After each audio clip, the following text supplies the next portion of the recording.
From fabulous Las Vegas, Nevada, this is Pod Therapy. Real people, real problems, and real therapists. You can submit your questions anonymously at podtherapy.net or email us at podtherapyguys@gmail.com. This is our second recording today, and we used up all our funny on the first episode, so this show will be about as entertaining as Ben Stein giving an eulogy. And now, broadcasting from the churn, that guy is audio guy Jacob. I am Nick Tandon. Nailed it. It's time for some pod therapy.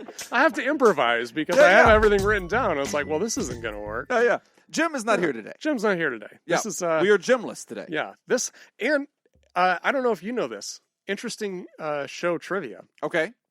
This is the second pod therapy without Jim. Really? Yes. I don't know that. Yes. The first was actually episode 13. Okay. Which, if you look back into our old catalog... Yeah, I'm not going to do that. I know. This is more for the folks at home. Oh, okay. Yeah. Yeah. If you at home want to do that, you want, I'm not going to stop you. They don't either. But I'm still going to tell the story. If you look back in our old catalog, you'll see that it goes from 12 to 14. Oh. There is no episode 13. Because we never posted it. Gotcha. It was that bad. It was terrible. Was it just you? It was. Oh, yeah, that's rough. Yeah. So, but okay, so it didn't, it started out with just me. Okay. Okay, so I recorded that episode. So basically, Jim and I were working together at a rehab. Mm-hmm. This place had just opened up a new facility in Arizona. Okay. Jim was the COO, and so something big had happened where he had to fly down there. Gotcha. So he had to take care of that. So we're like, well, we can't reschedule this because at that time we were recording on Wednesday and posting on Thursday. Yeah. So like, we're not going to, we have to have an episode. Yeah. We have to do something. So we're like, all right, fine. I'll do it myself. So I recorded it and I was just answering some questions. And then we were recording at Level 9 Studios with Scott. And Scott was kind of nodding his head and was like, I feel like he's got some shit to say, like, because he can relate to some stuff. So yeah. So then we went back. He's a person. Yeah. Turns out, I had known him for a while there. I never really thought of him as a person. Yeah. Yeah. So we ended up going back and re-recording part of it, just his take on things that he could relate to. But the problem was, and he did a great job. It was fabulous. Yeah. I loved his piece of it.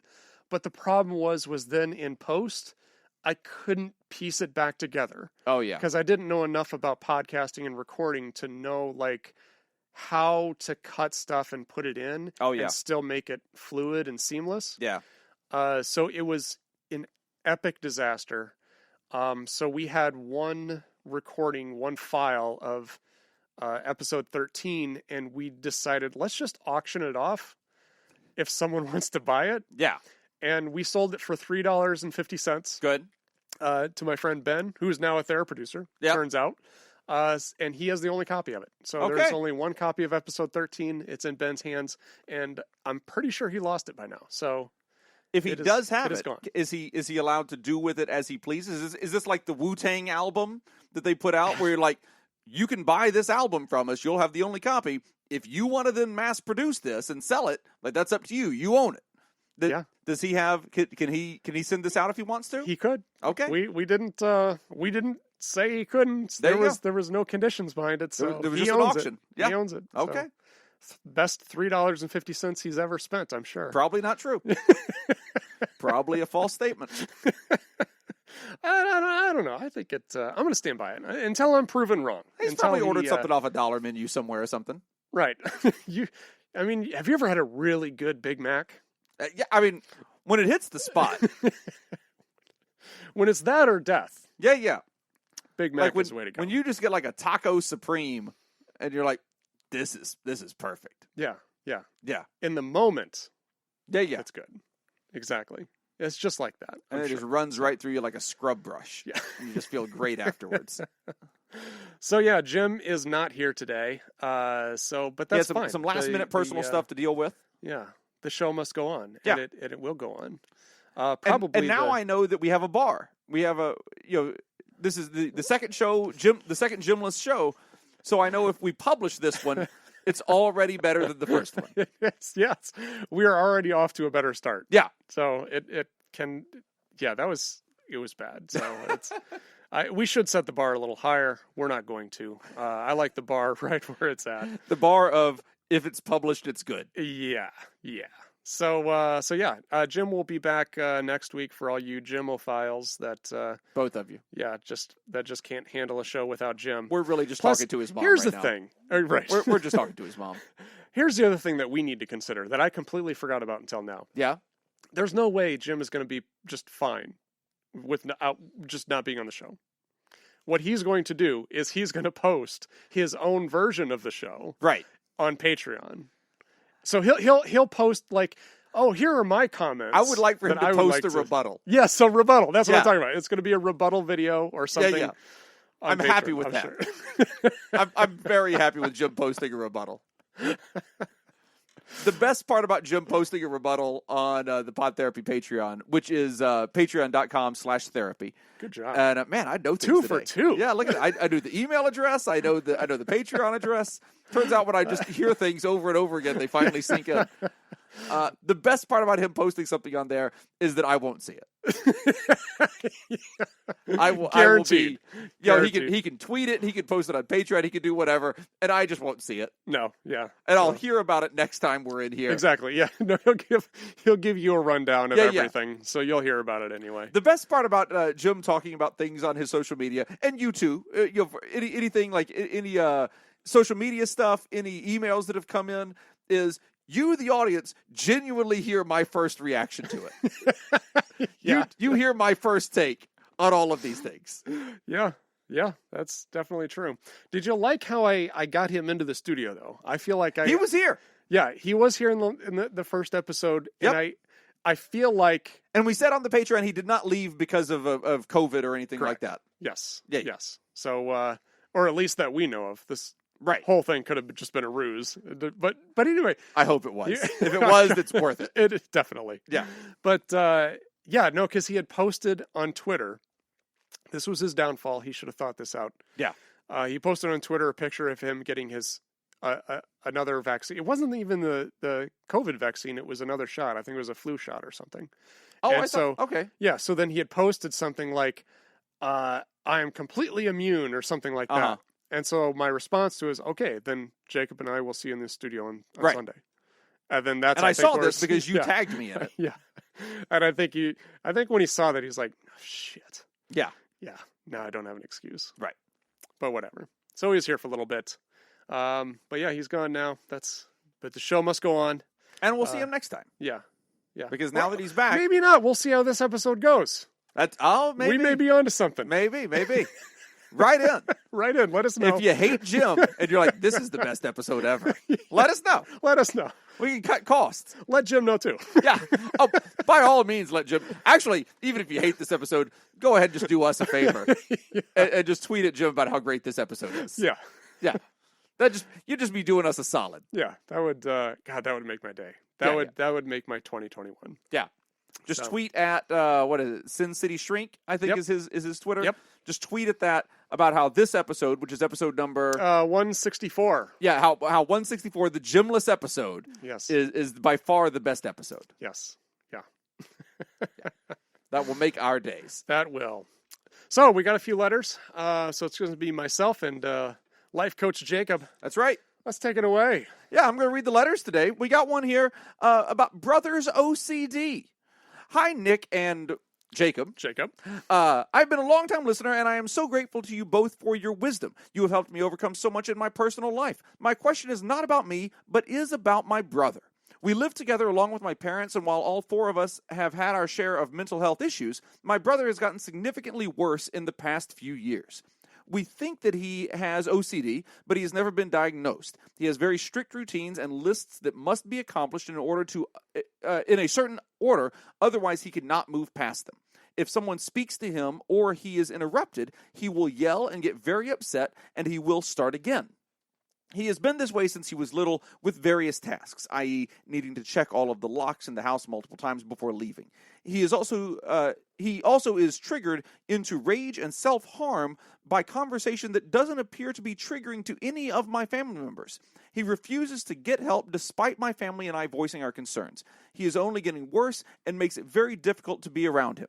Everyone has to be just so everything has to be just so or his way, or he gets extremely upset. I don't know what to do because he won't get help, and I don't know how to support or encourage him. I know this was a bit of a ramble, so feel free to edit as necessary. I didn't. I just read it. If you decide to put it on the show, I really appreciate any advice that you have to give. Okay. Thank you, Anonymous. We appreciate the letter. So the first thing I'm going to say on this is actually not necessarily, well, I guess it's a way to help your brother, but really it's more of a way to help yourself. Okay. I think the best thing that you could do right now is to get some help for yourself. Because one of the things that you need to consider as the support person or as a family member of somebody that's going through this, you are bearing an extreme mental and emotional burden that's now put on you.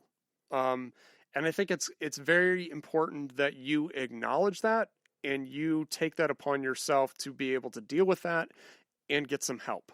And by doing that, then you become more supportive and you're better able to help somebody else. Because I've seen this happen a lot with family members, especially in my world of working in addiction. Yeah. When the family is not taking care of themselves, then they've got no place for all of that they're dealing with. They've got no place to put it.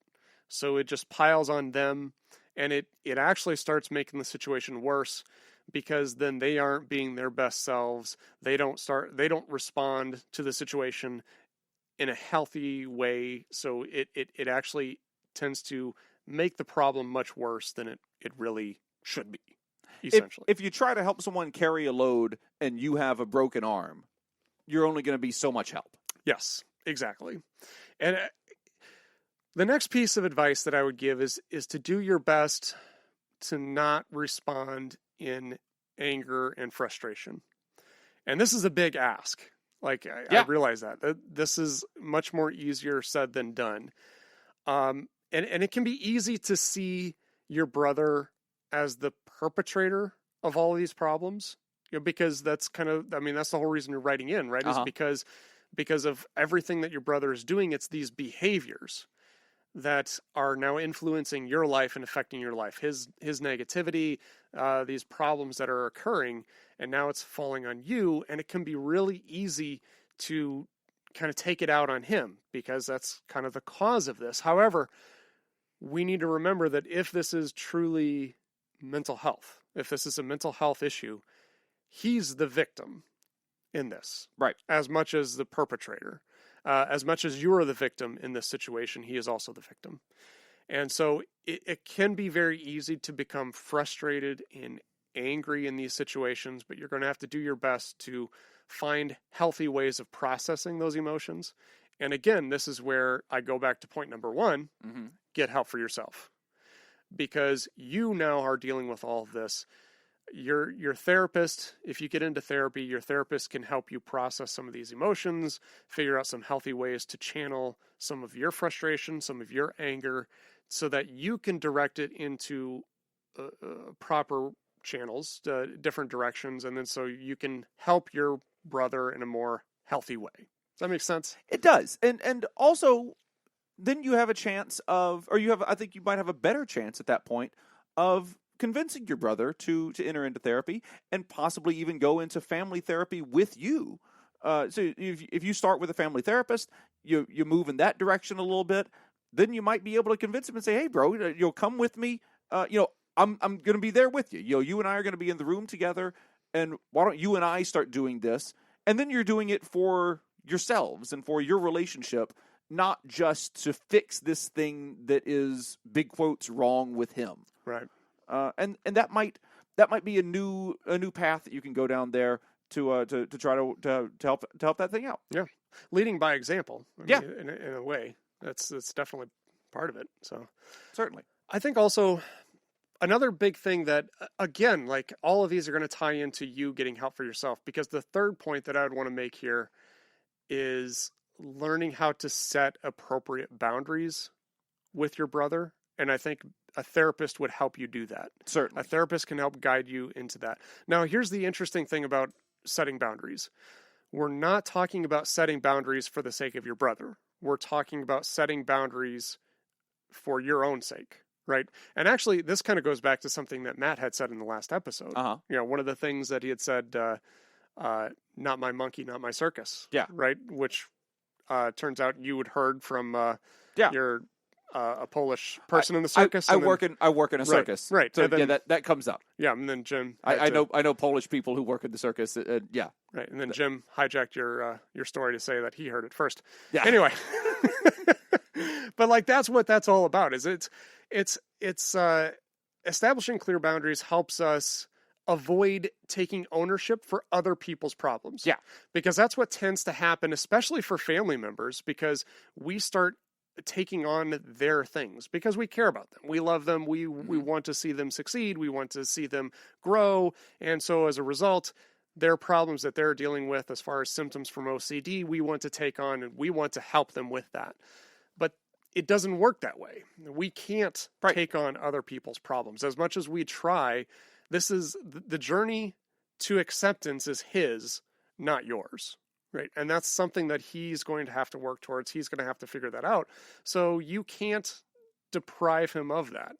The best thing that you can do is my final point on this, which is just be available, be supportive, be there. And that, unfortunately, is one of the hardest things to accept for a lot of people who write into the show, a lot of family members that I've talked to dealing with things like addiction, depression, suicidal ideation, all of this stuff. Is the best thing that you can do is make yourself available.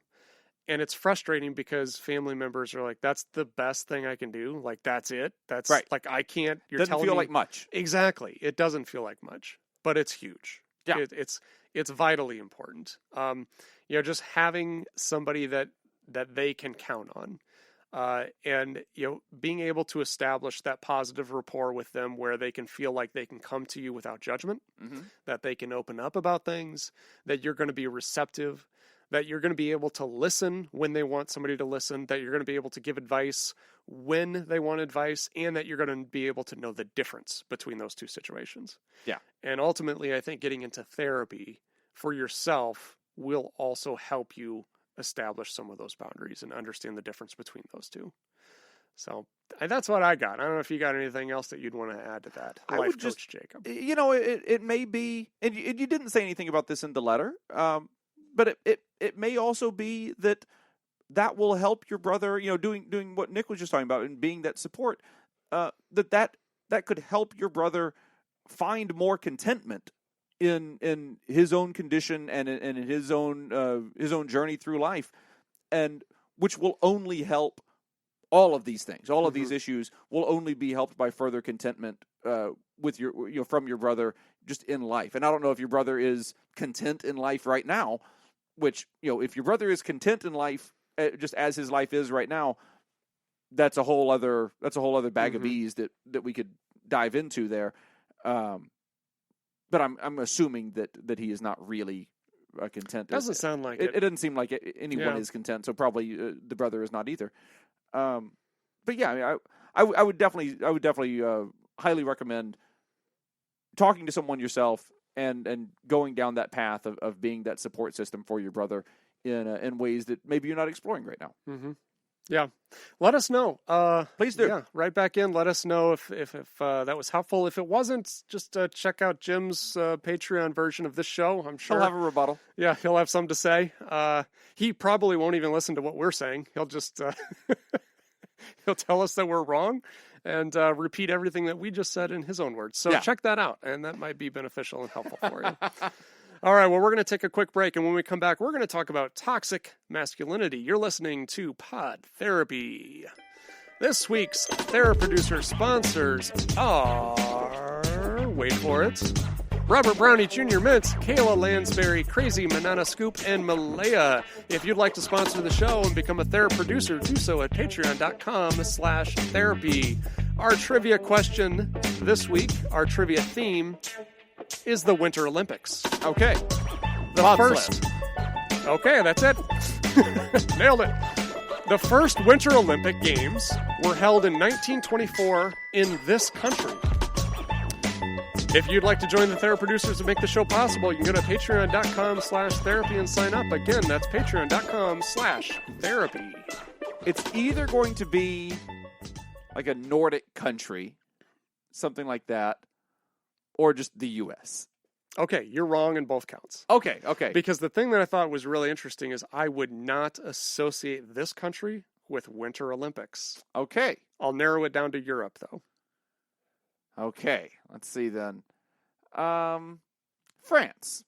Nailed it. All right. 1924, French. The French had the first Winter Olympic Games. All right. I guess that I was thinking of the Alps. I was thinking of the French Alps. Got some skiing in France, and yeah. Well, shit. Okay, I didn't think of that. Yeah. I guess that's why I didn't. Mountainous. Yeah, there's some of the Alps are in France. So the real hint that I gave you wasn't that I wouldn't associate this with the Winter Olympics. It's that Nick wouldn't associate this with the Winter Olympics. Right. That was the true hint. Yeah, it has to be a country that has winter, but Nick doesn't realize. Nick doesn't think about winter. Yeah. I don't think they had the Winter Olympics in Paris, for instance. Right, exactly. Yeah. They didn't set up the luge coming down the Eiffel Tower. Although that'd be awesome. It would be awesome. So, French, the French Olympic Committee, if you're listening, consider that. Eiffel Tower luge. Please consider that. Do it. Okay, let's go on to our next one. We got one here from University Jeff about toxic masculinity.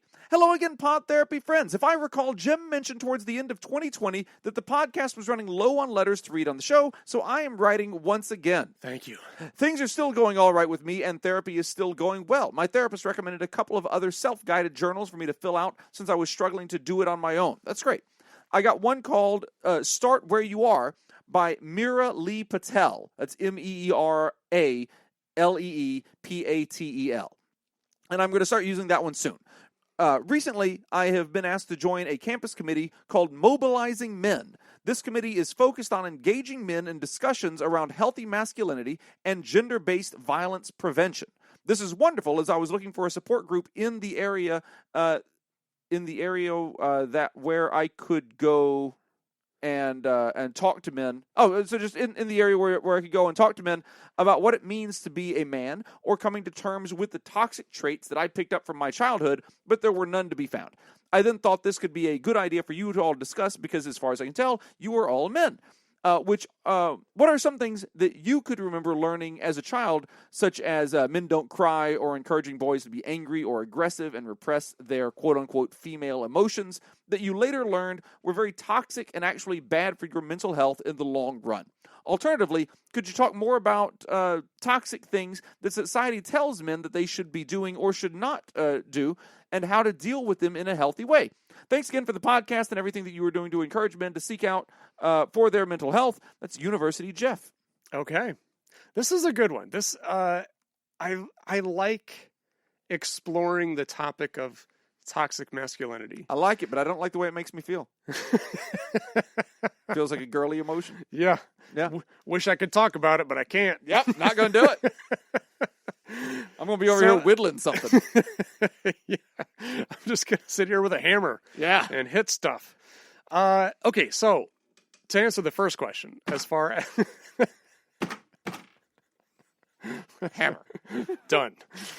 Yeah. I mean, we all have stories like this. I think that's just part of growing up a male in our culture. That anger and aggression are inadvertently reinforced.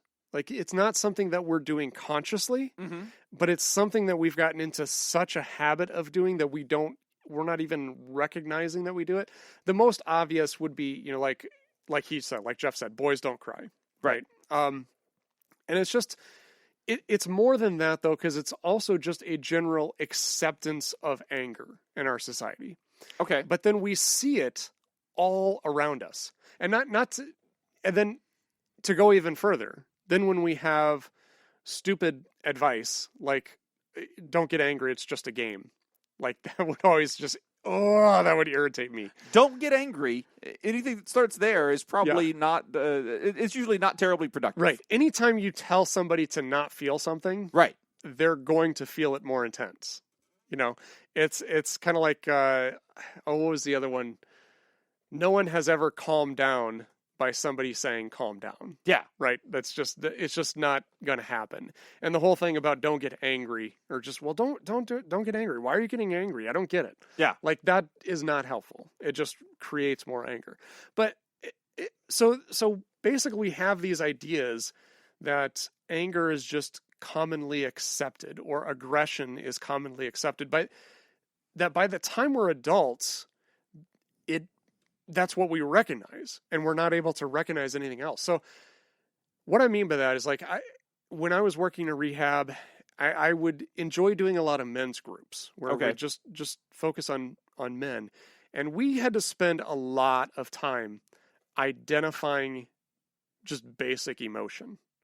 And it seems really crazy that we would even have to have some of these conversations. But like if somebody asks you in the moment, how do you feel?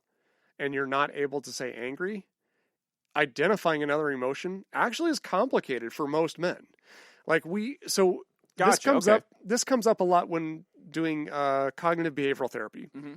So with CBT, a big thing that we're doing is we're learning to recognize how our brain is processing what's happening, right? So it's not the event that causes the emotion. That's the common misunderstanding. It's the way that we language the event, the way that we perceive the event. Yeah. The meaning that we give it is what causes the emotion. But we can't get to meaning and we can't get to belief systems because they're too ingrained. So in our example of like the iceberg, that's so far below the surface, we can't start there. We have to start at the most recent. So what I would do is I would give men thinking reports. So they would have to identify an event that happened during the week and then work backwards. So identifying the very first step is when this event happened, how did you feel?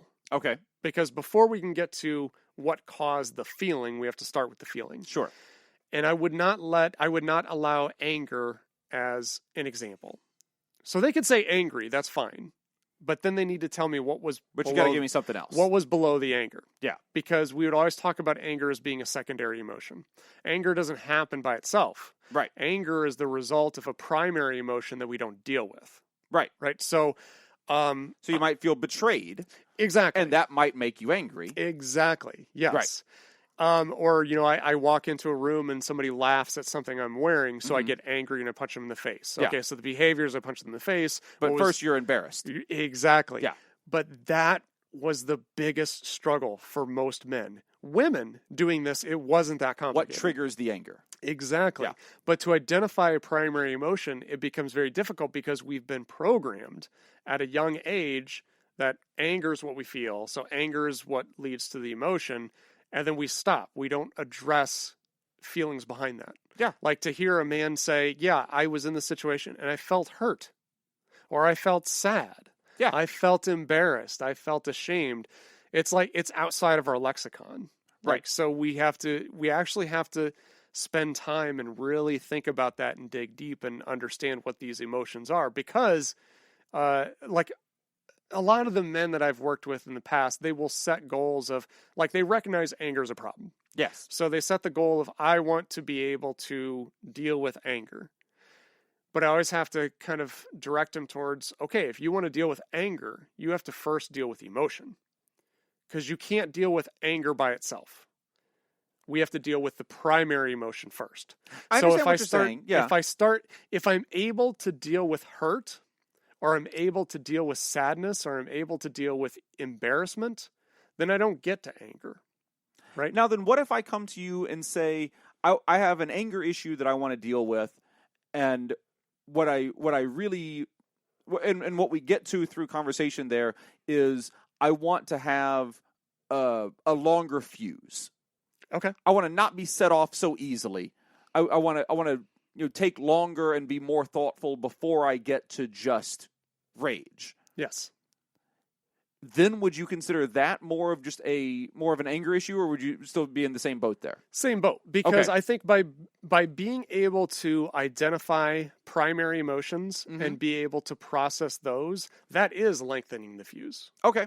Right? So if I'm able to recognize I feel hurt in this situation, like when my significant other says this to me, I feel hurt. Okay, now we've extended that fuse a little bit, because now I'm able to recognize hurt, and then I can start dealing with the hurt. Now, it's still going to eventually go to anger at some point, depending on how well I'm able to deal with that. Yeah. Right? But the biggest problem that we get to is event happened, I'm angry, I react. And it's that order. Sure. And to get... We skip a step. Exactly. And just to even get men to acknowledge that there is a step in there. Right. The is event happened. Is an accomplishment. I felt hurt. I became angry, and I reacted. Yes. Yeah. Because we have been programmed so much to not talk about that emotion, whatever that emotion is. We don't talk about it. And therefore, after 20 years of completely skipping over it, it's not even in our sight. Like, it's not something we even recognize. It's not even on the radar. Now, that brings me to the next question I was going to ask you, is do you think this is more of a nature or nurture phenomenon? I think it's definitely nurture. Do you think there's any nature involved in it at all? Possibly. Okay. Possibly. I mean, I think overall, like our just what's the word I'm looking for? Our overall, I mean, even attitude is nurture based. But our temperament, that's the word I'm thinking of. Temperament I see as having a biological component. Okay. I'm not 100% sold on that. Like, I could be convinced either way on that. But I do see there's a lot of nurture in this. And I think another part of it, so Jeff asks like our own personal experiences with this. So just as an example, some of the people that I have been taught to look up to, we think of how they react in stressful situations. There may be several examples of some people that I can think of that I would look up to that in stressful situations are able to sit back, think, calculate, make decisions. Okay. But there's a lot that I don't think of that way. Like, and a lot of them that I think of as having an intimidation factor. Like, Gotcha. I grew up admiring people like Herb Brooks, who was the coach of the 1980 Winter Olympic hockey team. Great. The men's hockey team. In France. Lake Placid. But like, I don't Placid, France. Yeah. I don't know if you know a whole lot about him, but no. He was notorious. Like, his whole thing, when he put this team together, he had a mix of guys from the Midwest and a mix of guys from New England. And the two did not get along. Right. Gotcha. There was a huge rivalry in college hockey between like guys from Boston University, guys from Minnesota Duluth, Wisconsin, North Dakota, and all of these Eastern schools. Yeah. And so you put all these guys together on one team. Bostonians rub a lot of people the wrong way. That's true. Yeah. Yeah. there may be less of a rivalry and more of just that, like, those guys are dicks. Yeah, that could be. We're not going to rule that out. Yeah. Okay, we're going to keep that on the table. But his whole Which method, is nature. The water in Boston is just, it screws you. Yeah. It's but the whole, like, his whole method of getting them together is like, well, if they all hate me, then they don't have enough time to hate each other. Oh, okay. Yeah. And so, I mean, he was notorious for really motivating them out of fear.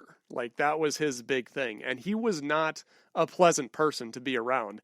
I remember stories of Mike Eruzione, who was the captain of the team, like, saying even long after his death, long after Herb Brooks' death, like, I'm still afraid of Herb Brooks. Like, oh yeah, like that was his big thing, you know. And you think of other guys, like other coaches, Bobby Knight, a lot of famous athletes, you know, when they're driven and they're motivated, a lot of it, we see anger. Like, they portray anger. And sometimes we look at anger as being kind of a motivator to get people to go do something, you know?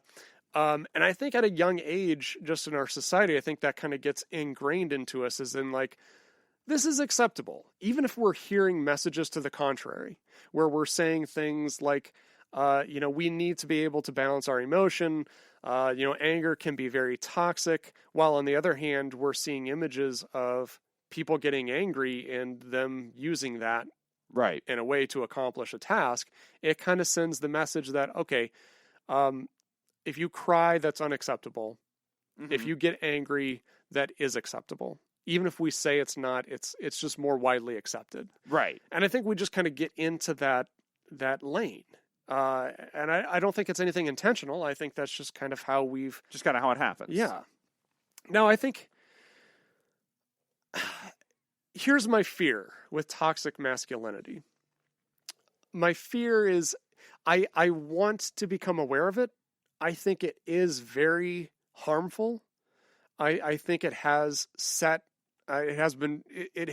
men back in being able to deal with emotion, be able to talk about it, be able to... it's definitely affected stigma of therapy. I mean, we talked about that in the last show. That's something that pod therapy is kind of actively working against, is breaking the stigma of therapy. And I think a big part of it has to do, at least for the men's perspective, with toxic masculinity. However, all of that being said, I do have a little anxiety and fear about pushing too far the other direction on this pendulum.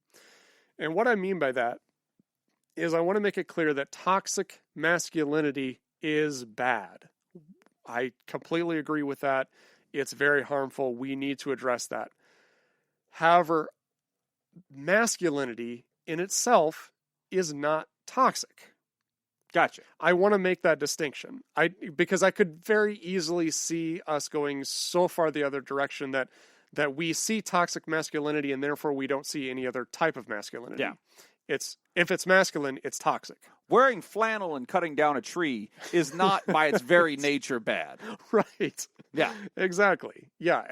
And we need to, like, the masculinity, and we can change what masculinity means, right? Yes. Like we can talk openly about that. Masculinity can be something that can be helpful. And like one of the things that I think of as far as masculinity, and I know people are going to say that this is not, like, masculinity doesn't hold the monopoly on this characteristic, but I think it's definitely a trait that we see a lot with masculinity, which is about action, which is just kind of this idea of, like, me growing up, one thing that I heard a lot was, so what are you going to do about it? Yeah. Which, again, I don't think is strictly a masculine thing, but I think it happens a lot when we talk about masculinity, is just kind of this idea of, okay, identifying feelings is great, talking about feelings is great, action is also really great. So yeah. So in a particular situation, you think something is unfair, kind of, well, what are you going to do about it? Yeah. And that's something that I've carried with me as an adult, and I think it has been helpful in a lot of situations for myself, because it has helped me combat the idea of kind of like me feeling sorry for myself, or me getting into, toxic self-pity, or me getting into this funk of this isn't fair or life isn't fair. Sure. I always pull back with, okay, yeah, it sucks. Agreed. Life is unfair. Yeah. This shouldn't happen. However, it did. What are you going to do about it? And again, like, I kind of attribute that a little bit to masculinity. I don't think it has to be from masculinity, but I guess that's kind of where I learned it from. And I feel like it's a helpful way of thinking, as long as it doesn't drive me away from identifying emotion, processing emotion, and feeling open to talking about emotion. Yeah. I think that's where it becomes toxic, is when we eliminate those things. That was a long-ass answer to that question, and I don't even know if I fully addressed it. I think the question was, do we think toxic masculinity is bad? Oh, yeah. Sorry, yes. We're going to edit all that other stuff out. Yes. Yes. Yes. We both do. Yes. I mean, as far as steps, how we address it, I don't know if that was part of Jeff's question or not, but I'm going to answer it. Where we go from here, I guess, you're leading this group about masculinity. I think just being able to open up and having a dialogue, I think leading by example is probably the best way to do that. You know, and in having conversations with people when they're identifying anger and emotion, to not be afraid to take it to the next level. Like, okay, well, what else? The anger isn't occurring by itself. What else is going on? How else are you feeling about this? I think that can open up to a whole lot of other topics. Fear is a good example. I think a big part of anger is coming from fear. And we don't know how to handle fear, so we get angry. I think if we're able to just identify, like, yeah, I'm worried. I'm afraid. Yeah. I have some anxiety about this. I'm scared that something bad's going to happen. I think we can start having those conversations, and that's going to help. I think just having conversations about it is a huge step in the right direction. I'll tell you, for me, my response to a lot of things is to get mad. And, for instance, losing all of my employment and being locked down because of a disease, and then secondarily the government's handling of a disease and all of that stuff. If it weren't for the fact that I've got a couple of podcasts where, my job is to sit and talk about things, there's a strong chance, I would say a better than 90% chance, that I would have spent a lot of months sitting at home being pissed off. Yeah. But I don't have that option here. I don't have that option when I sit here in front of a microphone. So I have to then talk through it, and talking through it helps. Mm-hmm. So, using that as an example, that's a great example, because your anger in that situation isn't isolated as just anger. No. It's genuine fear. It can't be isolated as just anger, because now I have to sit and talk about it, and saying I'm angry about it does not make for in any way interesting podcast. Right. Especially not when I have to talk for as many hours a week that I have to talk in front of a microphone. My job is to sit here and talk. I have to have something to talk about. Mm-hmm. I can't just say, yeah, I'm pissed, and then lean back in my chair. What are you going to do? Yeah. Yeah. Can't do it. That doesn't make for a show that anybody wants to listen to. I think the other interesting thing too with this is, when we're actually talking about what are we going to do with an emotion, when we get to the point where we're identifying anger and what are we going to do about anger, our options seem more limited than when we're talking about any other emotion, right?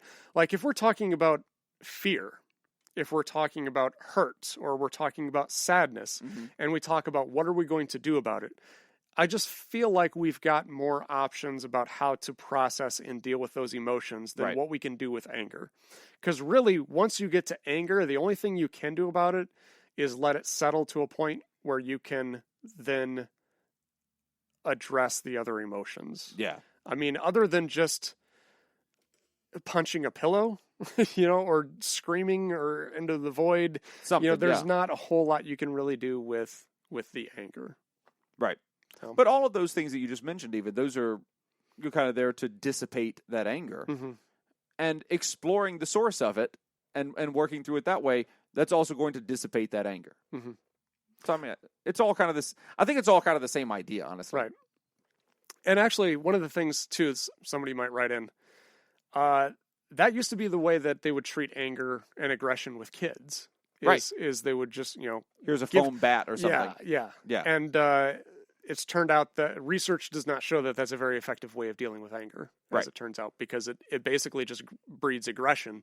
And it makes it, when we talk about toxic masculinity, it actually makes it more complicated later to come back and identify primary emotions when we've reinforced the idea of dealing with this secondary emotion. Right. Oh, yeah. Anyway. So, great. Thank you for writing in, Jeff. That's awesome. Yep. We are going to take a quick break, and when we come back, we're going to talk about explaining to our boss about our mental health. You're listening to Pod Therapy. This week's Theraproducer sponsors are Robert Brownie Jr. Mintz, Kayla Lansbury, Crazy Manana Scoop, and Malaya. Our second trivia question this week, keeping with our theme of the Winter Olympics, is only 3 countries have won more medals in the Winter Olympic Games than the Summer Olympic Games. Who are they?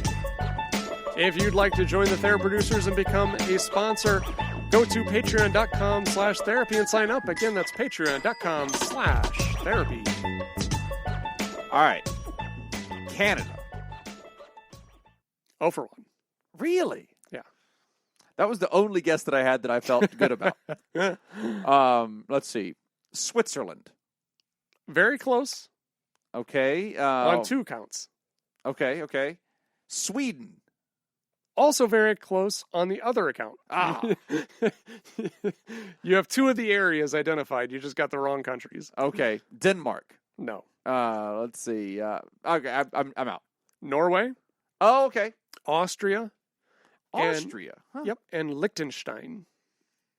And Liechtenstein is the only country to have never won a summer medal. Okay. But have won winter. I think if I had kept guessing, I think I could have gotten to Norway. I would not have gotten to Austria or Liechtenstein. I think you could have gotten to Austria. Liechtenstein was not. I don't think I would have gotten to Austria. I don't think of Austria as a Winter Olympic stronghold. To be fair, I would have given you Australia. Oh, that would have been close enough. Thank you. Yeah. Thank you. In that case, I'd like to guess Australia. Fine. Do we have enough time for the next one? I have not been watching time. I haven't either. Yeah, let's do it. We'll do it. Yeah. We'll do it. Telling my boss about my mental health. Hey guys, I've been struggling with severe depression lately. I have a high stress and fast paced job that I enjoy and that I worked very hard to get. However, my depression is making it very difficult for me to stay motivated and to focus. I've been working longer and harder to minimize the effects of my depression, minimize the effects my depression is having on my work product. But unsurprisingly, I've developed an unhealthy work-life balance, and I'm starting to feel burnt out. The stress I'm putting on myself is exacerbating the underlying issues and has created a really damaging feedback loop. I want to talk with my boss about taking a small step back from work so that I can focus on my mental health. I know that she would be receptive to that conversation, but I'm concerned that the necessary adjustments will destroy the momentum that I've worked so hard to build and may make my team less likely to give me the important and challenging products that I need to continue to grow. How can I raise this issue and establish healthier boundaries without causing a sizable professional setback? Thanks so much. Okay. I'm glad we did this one because this is actually going to tie in a lot to the things that I had just said. And I'm really interested to get your take on this too, just from your work experience to see if you can relate to this, because I can relate to this a lot in the sense that for me, again, it kind of ties back into toxic masculinity. So one of the things that I do that I feel like has been very helpful and very beneficial in my life is I do my best to see every opportunity in every challenge. Okay. So every time something comes up, I try to cognitively reframe it into, this is my chance. Okay. Even if it's something negative, like this is my chance. Like as an example, I'm going to use a golf example. I remember a couple years ago, we were playing a match play. It was myself and a partner against 2 other guys. And my partner just straight up quit. Oh, yeah? Yeah. After 12 holes, he was just like, I'm done. He was playing terrible. He's like, I'm out. I'm going home. I don't care.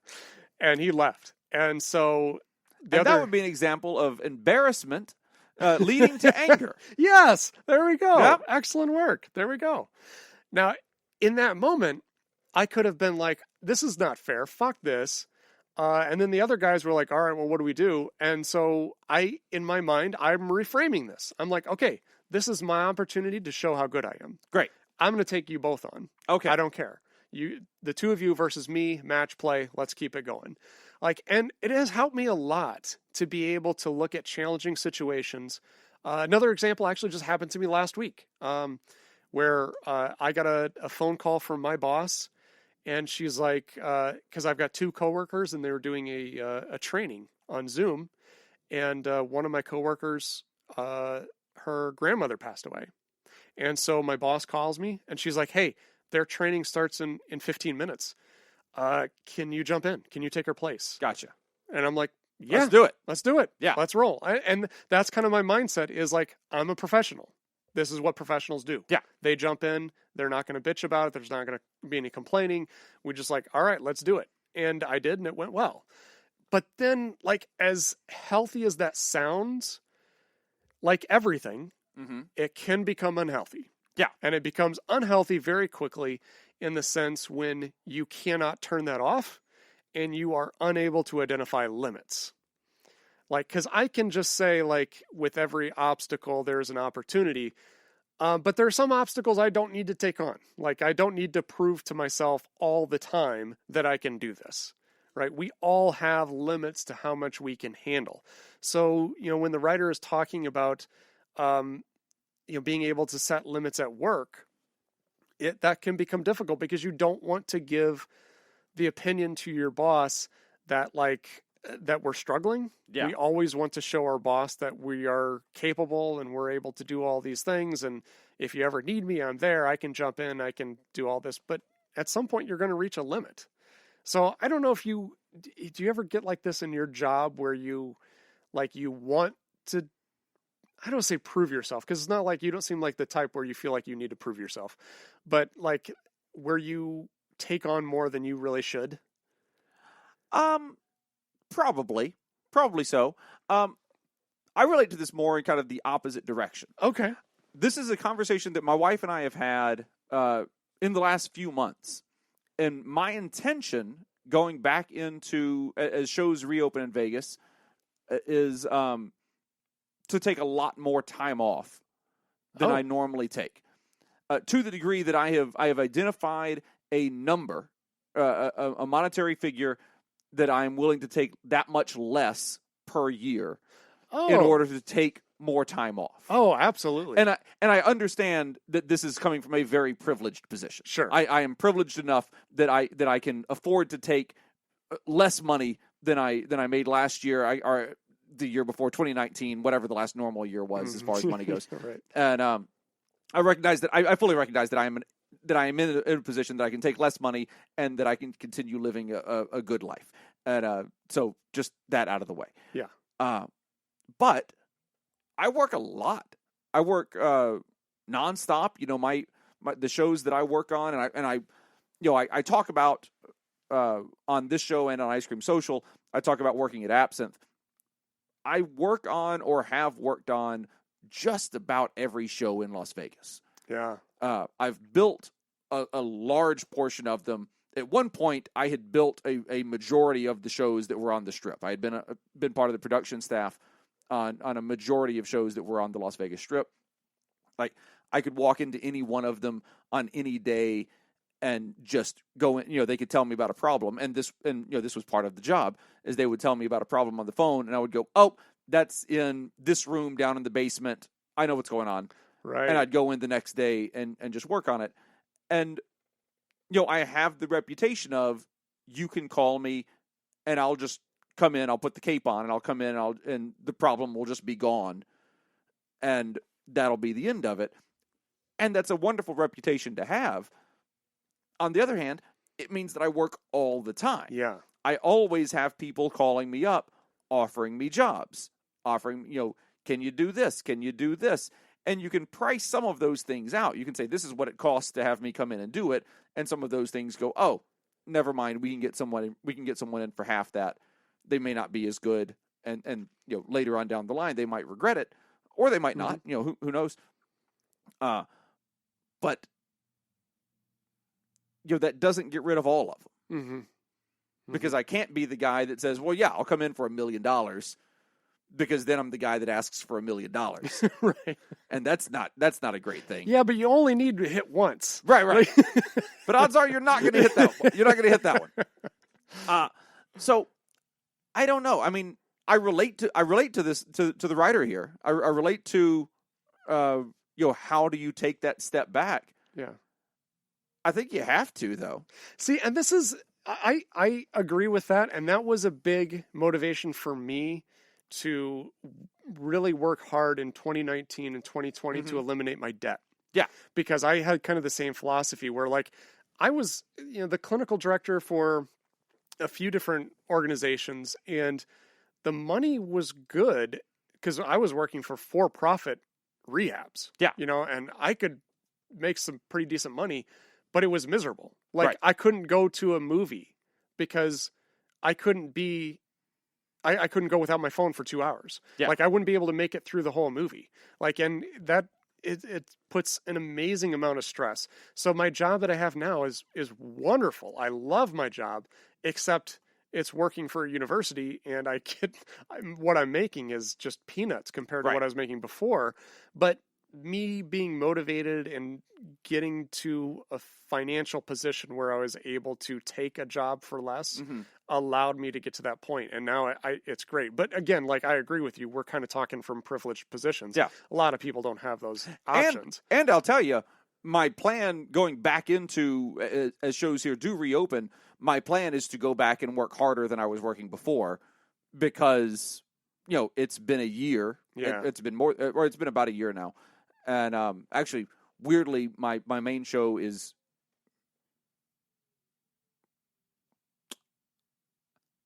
I don't know what I could say. I'm pausing because I'm realizing that I'm speaking publicly right now, and I don't know what I can say, so I'm just going to stop that line of thought. It's just you and me. Yeah. But my intention is to go back in and work longer hours and work on multiple shows to help bring my household back up, because my wife is a singer, and she's going to be out of work longer than I'm going to be out of work. Oh yeah, that's true. And so going back in as a single income house, not exactly a single income house. She has a job as well. Yeah. But it doesn't pay like her singing jobs used to pay. Right. And so yeah, I mean, that's going to be part of it, at least for the immediate term. I'm going to be working longer hours than I was working before, which absolutely goes against kind of what the plan was. But I mean, that's just what it's going to be right now. Yeah, you gotta improvise. You gotta kind of move with it. And so I would suggest for the writer here, you say that you think your boss will be receptive to a conversation about this. I would absolutely go have this conversation, and then you're worried about not getting the challenging projects and everything from your team. That's something that you're just going to have to figure out. Mm-hmm. Once you get into this, and once you kind of get started into this, you're going to have to find that new balance. And then you're going to have to find, like, you might have to go to them and say, like, no, I'm in a good spot here. I want to take this project. This is going to be my project. And that's what I want to be. And I know this is a tough project, but this is the type of thing that I'm good at. Mm-hmm. And I like doing this. This is where I want to be. This is the new balance. Yeah, I agree. And honestly, I think your boss might actually respect you more for knowing what your limits are and being able to communicate those, and communicating them in a way that can improve your productivity by staying within your limits, right? Yeah. Like, I mean, if you're able to make that argument, like, I'm kind of, I'm pushed to my limits here, and I feel like I can't really devote as much time as I need to some of these things. If I can get some help on these projects, or if I can lighten my workload, I feel like I can be a lot more productive, and I can, demonstrate that. I think your boss would be receptive to that, and I would hope so. Yeah, I would think so. So I think it's definitely worth having that conversation. I think it would be. I mean, obviously, it sounds like that's what you want to do. Number one, sounds like your boss is receptive to it. Mm-hmm. So I'm not seeing what the obstacle is. I think that's the next step. I think it's just having that conversation. Yeah, you gotta change things, and change is scary. Yeah. Lastly, work-life balance, very important. It's very important to do your best to keep your work at work and your home at home. That if you're able to establish that kind of balance, it has an amazing effect on your mental health. My wife and I are friends, close friends with people that I work with, and people that I see on a daily basis when shows are up and running, and we see these people outside of shows, just socially all the time. And my wife goes back and forth between laughing at me and being annoyed with me, because I'll come home from a show and she'll say, "How was the show?" And I say, "Fine." No way. And then I go on with the rest of my evening. Right. And then she'll hear from our friend the next day, "Oh yeah, this thing was going on. I'm sure Jacob told you all about it." And she goes, "No, what are you talking about?" Yeah. And she'll fill her in on this huge event that happened the night before. But one of my biggest strengths, honestly, is once I'm home, work is at work and home is at home. Yeah. And I don't bring it home with me. And I would encourage you to work towards that goal, because that's a nice place to be. And I have not always been in that place. I recognize it because I haven't always been in that place. Exactly. And It's a really great place to be when I get home and she says, "How was work?" And I say, "Fine." And I mean it. Yeah. Because I'm at home. Yeah, it was fine. Yep. It was work. It was fine. Oh, you mean all of the crazy running that I had to do to put out 3 different fires? Oh yeah, that was the thing. But it's over now and it's at work and I'm not at work now, so it's fine. Yeah. Yep. Exactly. I had to learn that lesson the hard way too. I remember one place I was working where I had my friend from Iowa flew down to visit me, and we went to the Rio buffet, and then we did a few other things I can't remember, but there was no reception in the Rio. So I actually had to walk out, and so 3 times I had to actually walk out of the Rio while he just waited in there. And I'm like, this is ridiculous. He flew all the way down here from Iowa, and this is so shitty. And so I'm like, no, I deserve time off. I deserve to be able to check out.